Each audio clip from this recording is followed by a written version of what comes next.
ይችላል? ከማን እንዴ? ከማን ምታርግ ካንተ ማለት ወዲ እንደዚህ ሆኖ እያየው። እስቲ ዛሬ ደግሞ ይሄው እራሷ ሄዱ እርጉዝ ነኝ እያለች ነው። ምን እንደምትሉ አብረን እናያለን። ጋይታይ የሆነ እንትን መደበቂያ አለ የሴቶች እና እሱን መደበቂያ እየተጠቀምኩኝ ነው። ምንም መደበቂያ አያስፈልግም። በቃ ወዲ አረ ሄሉ ጭራሽ እርግዝና መደበቅ ይቻላል? መደበቂያውን እየፈለግኩ ነው አላላችሁም? ወይኔ እኔ ግን ይዙ ግን ተመቸኝ ማለት ነው። ተመቸኝ እንዴ! እርግዝና እኮ አይደበቅም። የኔ ውድ ይወጣል እኮ ተሸሽጎ አይቀርም እኮ። ደብቀሽ ራሱ መቼም አታመልጭም። እኔ በቃ ትተኝ የምትሄድ ነበር የመሰለኝ ያረገዝኩ ስል። አንቺ አታውቂኝም ነው ያብድሻል ያንቺ ምንድነው የምትሆን? አይ እንደዛ ሳይሆን ይዙን ተህር ነበር የመሰለኝ ስትለው፣ እንዴት እኔን አታውቂኝም እንዴ? ለምንድን ነው ጥየሽ መሄድ? የሆነ ነገር እኮ ተፈጠረ ነው። ስለዚህ ምንም ማድረግ አይቻልም ነው ያለው ማለት ነው። እውነት ለመናገር እውነተኛ ፍቅር ማለት እውነተኛ ጓደኝነት ማለት ባያፈቅራት ራሱ ጓደኝነቱ ራሱ የሆነ የተለየ ነገር አለው ማለት ነው። ምክንያቱም አረገዘች፣ ጠቆረች፣ ከሳች ብሎ ጥሏት ለመሄድ አላሰበም። አብሯት ያለውን ነገር ያለውን የሚመጣባትን ነገር ለመጋፈጥ ነው ያሰበው ማለት ነው። ይሄ ነገሩ በጣም ተመችቶኛል እና ለማንኛውም ሄሎ በመጨረሻ እንግዲህ እውነታውን ተናግራለች ማለት ነው። እርጉዝ ነኝ ብላለች። እስቲ ምን ታመጣላችሁ? ምን ትሆኑ እንግዲህ? እርግዝናው ደግሞ ከማን ነው የሚለውን ነገር እዙ ከማን ነው ምናምን ብሎ ከነፋስ ነው እንደያለ ያውም እያሾፈባት ነበረ ማለት ነው።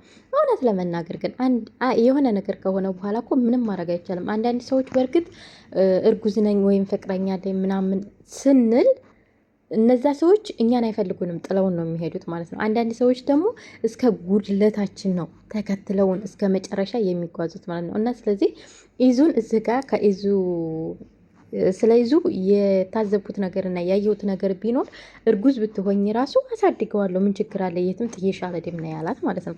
እና ስለዚህ መረገዝ ደግሞ በሄሉ አልተጀመረም እኮ፣ ብታረግዝ ምን ችግር አለው?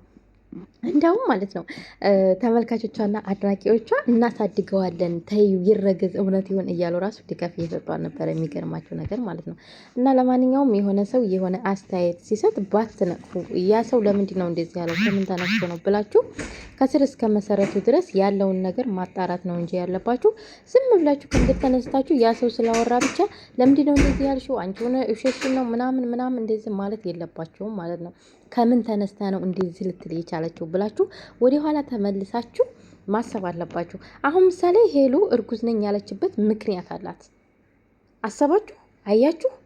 ምክንያቷን መጠየቅ አለባችሁ። እና ሁሉም ሰው ይሳሳታል። የማይሳሳት ሰው የለም። ፍጹም አይደለንም። እኛ እኮ እንሳሳታለን። በተለይ ሴት ልጅ ትሳሳታለች። እውነቴን ነው የምላቸው ማለት ነው። እና ስለዚህ የሆነ ነገር አንድ ሰው የሆነ ነገር ሲያወራ ያ ሰው ለምንድን ነው እንደዚህ ያለው? አሁን እኔ ምሳሌ ሄሉ እርጉዝ ናት ብዬ ቪዲዮ ስሰራ ለምን እርጉዝ ናት አለች ከምን ተነስታ ነው ብላችሁ ማሰብ አለባችሁ። አንድ ሰው መቼም የሆነ ነገር ሳያይ ወይም የሆነ ምክንያት ሳይኖረው አንድን ሰው ሊወነጅለው ወይም ስለዛ ሰው ሊያወራ አይችልም ማለት ነው። እና ስለዚህ ያንን ነገር ወደ ኋላ ተመልሳችሁ ማሰብ አለባችሁ። ወደፊትና ወደ ኋላ ወደ ቀኝና ወደ ግራ ማየት አለባችሁ ማለት ነው። እና ውድ ቤተሰቦቻችን እንግዲህ ሄሉ እርጉዝ ብትሆን ምን ይሰማችኋል? ምንስ ታስባላችሁ? የሚለውን ደግሞ አስተያየት ለእናንተ ትችላችኋለሁ ማለት ነው። ሲጀመር ሄሉ እርጉዝ ብትሆን እኛ በጣም ደስተኛ ነን። አሁን ላይ ደግሞ ከራሷ መጥቷል ጭምጭምታው እርጉዝ ነኝ ብላለች። ይህን እርግዝና ደግሞ የእውነት እንደምታረገው አልጠራጠርም። ጠብቁ፣ በትንሽ ቀናት ማለት ነው። በትንሽ ቀን ይሄ እርግዝና እውነት ባይሆን ምን አለች ትሉኛላችሁ? እና ስለዚህ ለማንኛውም ማንኛውም ሰው ጠንካራ ሊሆን ይችላል፣ አይበገሬ በቃ ማንም ሰው እንዲነካው ላይፈልግ ወይም ጥንቁቅ ሰው ሊሆን ይችላል። ነገር ግን ምንም አይነት ጥንቃቄ ቢኖራችሁ አንድ ቀን መሳሳታችሁ አይቀርም። ያቺ የአንድ ቀን ስህተታችሁ ደግሞ የዘላለም ጸጸት ናት። እና ስለዚህ ሄሉ አንድ ቀን ብትሳሳት ዘላለሟን ነው የምትጸጸተው። ነገር ግን እሷ ከተሳሳተችው እሷ ከፈጸመችው ይልቅ እሷ ቅንጭላቷ ላይ ከደረሰባት ጉዳት ይልቅ አስተያየት የሚሰጣት ሰው ነው የሚያናድደው። አንዳንድ ጊዜ አስተያየት የሚሰጥ ሰው ማለት ነው በየቦታ እንደዚህ አርጋ እንዲህ ብላ ከከሌ ጋር ነበረች የማን ነው የምንድን ነው በጣም ብዙ አስተያየት የሚሰጥ ሰው ማለት ነው። አስተያየት ስትሰጡ ለምንድን ነው አስተያየት የሰጠ ነው ብላችሁ ማሰብ አለባችሁ።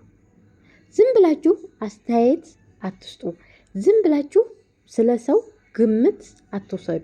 እላችኋለሁ ውድ ቤተሰቦቻችን። እና እንግዲህ የሄሉ እርግዝና እውነት ይሆናል። ሁላችሁም ላይክ አድርጉ፣ ሁላችሁም ላይክ አድርጉ። እውነት ሲሆን ያኔ ደግሞ እንግዲህ ከእናንተ ምን እንደሚጠበቅ አላቅም፣ ምን እንደምትሉ አላቅም። እና ውድ ቤተሰቦች ሄሉና ይዞ ይጣመሩ የምትሉ በላይ ካሳዩኝ፣ ሄሉና ይዞ ይጣመሩ የምትሉ ማለት ነው። እውነት ለመናገር ሄሉ ከብዙ ሰዎች ጋር ጓደኛ ነበረች። ከብዙ ሰዎች ጋር ይጣመሩ እየተባለ ኮመንት ላይ ራሱ በጣም አስተያየት እየተሰጠ ነበረ። ነገር ግን ሄሉ እስካሁን ድረስ አልጣመርም እያለች ነው። አልጣመርም፣ እኔ ልጅ መውለድ ከፈለኩኝ መውለድ ይችላለሁ። እንዴ ሳትታመሪ ከየት ነው የምትወልጂው? ኧረ ተው ግን ተው፣ ሴቶች ተው። እናንተ በተለይ እናንተ ዩቲዩበር የምትሰሩ ሴቶች ተው። እና ለማንኛውም ሄሉዬ ፕራንክ ቢሆንም የእውነት ቢሆን ብዬ መኛለሁ። ግን በጣም ደስ ብሎኛል። ልጅ ጸጋ እኮ ነው። ልጅ ጸጋ ነው። መቼም ልታገኙ የማትችይው የሴት ልጅ እድሜ ደግሞ ውስን ነች። ስለዚህ እርሜሽን ተጠቀሚበት። አሁን ላይ አርግዣለሁ ብለሽ ፕራንክ የሰራሽው በውስጥሽ የሆነ ነገር አስበሽ እንደሆነ እኛ ተመልካቾች ወይም ደጋፊዎች እኛም አስበናል፣ ገምተናል። እና ስለዚህ ይሄን ግምታችንን ደግሞ በቅርብ ቀን እውን እንደምታረጊልን አንጠራጠርም። እና ስለዚህ ውድ ቤተሰቦቻችሁ ሁላችሁም ኮመንት ላይ መልካም ምኞታችሁን ግለጹ። አትሳደቡ። ምናችሁ ነው የምትሳደቡት? እኔ እኮ በጣም የሚገርመኝ ነገር ማለት ነው አንዳንድ ተመልካቾች እናንተ የማታረጉትን ነገር እሰው ላይ እንደዚህ እያረግሽ ነው እያላችሁ የምትፈርዱት ነገር ማለት አንቺ የማታረጊውን ነገር እኮ ነው እኔ የምሰራው ነገር አሁን ለአንቺ በጣም ብርቅ ሆኖ የሚታይ የሚሆንብሽ ነሽ እኮ ይሄንን የምታወሪ። ዝም ብለሽ ተቀምጠሽ አንዴ አንድ ቪዲዮ አንዴ አንድ ቲክቶክ ስታይ ከመዋል ወይም ለምትደግፊያቸው ሰዎች መኪና ከመግዛት የቤት ዕቃ ከማሟላት እንዴኔ ከፍተሽ ብትሰሪ ይሻልሻል ማሬ፣ እንዴኔ ከፍተሽ ብትሰሪ ይሻልሻል። እና ለማንኛውም የምትወዱኝም የምትጠሉኝም በጣም አድርጌ ነው እኔ የምወዳችሁ፣ እውነት ለመናገር ማለት በጣም ወዳችኋለሁኝ። በዛ ላይ ደግሞ ተጋግዘን አንድ ላይ ተባብረን ራሳችንን መቀየር አለብን። እነሱ ሀገራቸው ላይ ሆነው ነው እንደዚህ የተቀየሩት። እኛ እዚህ ሁነን የእነሱን ቪዲዮ እያየን ከምንቀየር ለምን እኛ እንሰራም ለራሳችን ቪዲዮ? ለምን እኛ ራሳችን አንለወጥም? ይሄንን ማሰብ አለብሽ እህቴ። ለማንኛውም እወዳችኋለሁ። ለምትጠሉኝም ለምትወዱኝም መልካም ቀን ብያችኋለሁ። ባይ ባይ።